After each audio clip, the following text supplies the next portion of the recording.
Dear students, आज का हमारा टॉपिक है राजनीतिक विकास, पॉलिटिकल डेवलपमेंट। राजनीतिक विकास की धारणा राजनीतिक शास्त्र के साहित्य में एक बहुत ही महत्वपूर्ण धारणा है। अभी तक इस शब्द के इस्तेमाल में काफ़ी अस्पष्टता और परिशुद्धता पाई जाती है।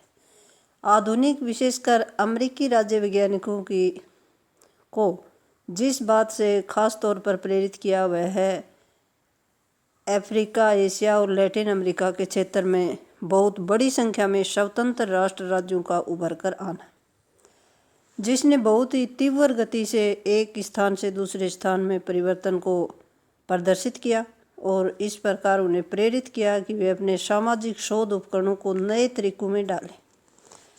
राज्य वैज्ञानिकों की नई पीढ़ी ने इस बात का आभास किया कि गैर पश्चिमी राजनीतिक प्रक्रियाओं का, यद्यपि वे पश्चिमी राजनीतिक प्रक्रियाओं से सर्वथा भिन्न हैं, वे उस सामाजिक, आर्थिक तथा सांस्कृतिक पृष्ठभूमि में अब तक सफलतापूर्वक अध्ययन कर सकते थे, जिसे उन्होंने पश्चिम में सदियों की विरासत के रूप में पाया है और उसके प्रभाव के अधीन वे अब भी कार्य कर रहे हैं।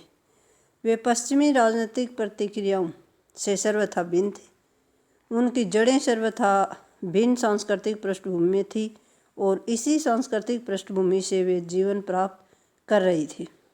ऐसे तथ्यों ने उन्हें इस बात के लिए प्रेरित किया कि वे विकासशील राज्यों के सांस्कृतिक और ऐतिहासिक विन्यास के पूरे संदर्भ में अपने अध्ययनों को व्यापक करें।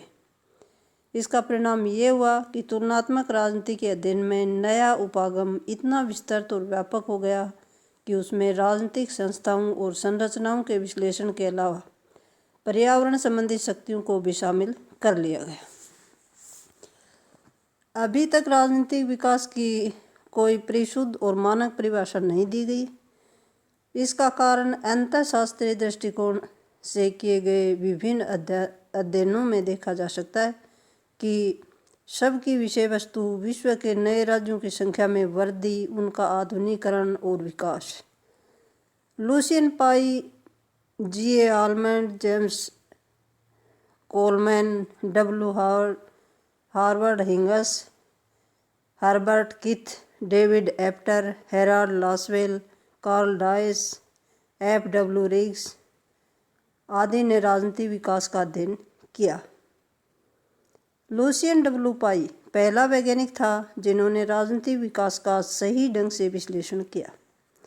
वास्तव में पाई ने इस क्रम को 1963 में आरंभ किया था, जब उन्होंने सांस्कृतिक विसरण के संदर्भ में राजनीतिक विकास के बारे में सोचना आरंभ किया और जीवन के पुराने प्रतिमानों को नई मांगों के अनुरूप ढालने, सम्मिश्रण और उसका समायोजन करने का विचार किया।